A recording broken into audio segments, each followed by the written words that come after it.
Pan India star Prabhas ప్రస్తుతం చాలా busy షెడ్యూల్లో ఉన్నారు. నాగ్ అశ్విన్ దర్శకత్వంలో కల్కి 2898 ఏడి సినిమా షూటింగ్ను శరవేగంగా పూర్తి చేసే పనిలో ఉన్నారు. మే 9న ఈ సినిమాను రిలీజ్ చేస్తామని నిర్మాతలు అయితే ప్రకటించారు. నిజానికి పెండింగ్ వర్క్ ఎక్కువే ఉన్న అనుకున్న తేదీలోపు పనులన్నీ పూర్తి చేసే పనిలో చిత్ర యూనిట్ ఉంది. మారుతి దర్శకత్వంలో తెరకెక్కనున్న ది రాజా సాబ్ సినిమాకి కూడా ప్రభాస్ పనిచేస్తున్న సంగతి తెలిసిందే. దీంతోపాటు సీతారామం ఫేమ్ హను రాఘవపూడితో ఒక ఎపిక్ లవ్ స్టోరీతో ప్రభాస్ నటిస్తారనే ఆసక్తికరమైన వార్త ఒకటైతే తాజాగా ఫిలిం నగర్లో చక్కర్లు కొడుతోంది.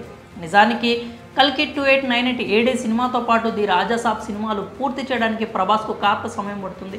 మరోవైపు ప్రశాంత్ నీల్ దర్శకత్వంలో సలార్ 2 సినిమాకి కూడా ప్రభాస్ డేట్లు సర్దాలి. త్వరలోనే ఈ సినిమా షూటింగ్ సెట్స్ పైకి వెళ్లే అవకాశం ఉంది. మరోవైపు డైనమిక్ డైరెక్టర్ సందీప్ రెడ్డి వంగాతో కూడా స్పిరిట్ అనే చిత్రాన్ని కూడా ప్రభాస్ ఒప్పుకున్నారు.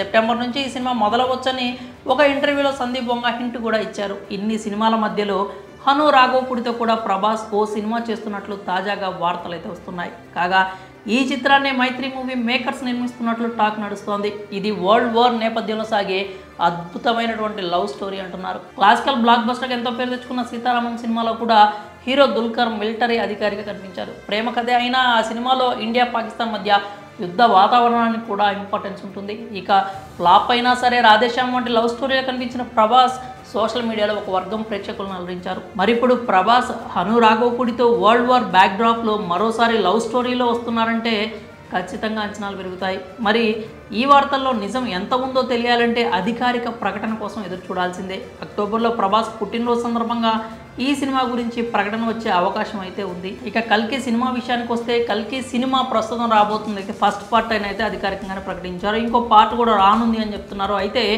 కేవలం కల్కి అనేది 1-2 సినిమాలకు మాత్రమే కాకుండా ఒక సినిమాటిక్ యూనివర్స్గా కూడా మార్చే అవకాశాలు ఉన్నాయని ఇప్పటికే టాలీవుడ్లో అయితే టాక్ అయితే నడుస్తుంది. మొత్తం ఈ యూనివర్స్లో 9 చిత్రాలు ఉంటాయని, అంతకు తగ్గట్లుగానే సూపర్ హీరోలు కూడా ఉంటారని, ఒక మార్వెల్ సినిమాటిక్ యూనివర్స్ తరహాలో నాగ్ అశ్విన్ ఈ సినిమాని మార్చబోతున్నాడు అంటూ టాక్ అయితే నడుస్తూ ఉంది. అయితే దీనిలో ఎంతవరకు నిజం ఉందనేది మనకైతే ప్రస్తుతానికైతే తెలీదు. కానీ నాగ్ అశ్విన్ మాత్రం దీన్ని సినిమాటిక్గా యూనివర్స్ మార్చేందుకు ప్రయత్నాలు అయితే చేస్తున్నారని జోరుగానే ప్రచారం జరుగుతోంది. మరి కల్కి సినిమా మే 9న రిలీజ్ అయిన తర్వాత ఈ వార్తలపై కూడా క్లారిటీ వచ్చే అవకాశం అయితే ఉంది.